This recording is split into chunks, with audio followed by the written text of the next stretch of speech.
आउ दिन परे सारा देश पालन करने को जाउछि स्वाधीनतार अमृत महोत्सव 67तम स्वाधीनता दिवस और 75 वर्ष संपूर्ण स्वाधीनतार पूर्ति उपलक्षे खोर्धा प्रारंभ कॉन्सेप्ट स्कूल पक्षरु शिक्षार्थी छात्र छात्री और स्थानीय जनसाधारण 100 मीटर लंबर जातीय पताका प्रदर्शन करथिले। एही अवसर रे छोट छोट पिलांकर देशात्मबोधक संगीत परिवेषण किछि समय पई रास्ता रे जाउतबा लोकंकु अटकाइबा पई बाध्य करथिला।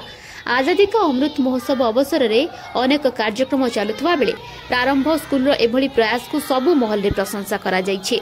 तेबे लघुचाप जनित लगाण वर्षा सत्वे स्कूल शिक्षार्थी कर्मचारी और छात्र छात्री मानक देश प्रेम कौनसी मात्रा रे कमिबा परिलक्षित होई नथिला। कार्यक्रम को स्कूल प्रिंसिपाल श्रद्धांजलि प्रधान वाइस प्रिंसिपाल गीतांजलि साहू परिचालना करथिले।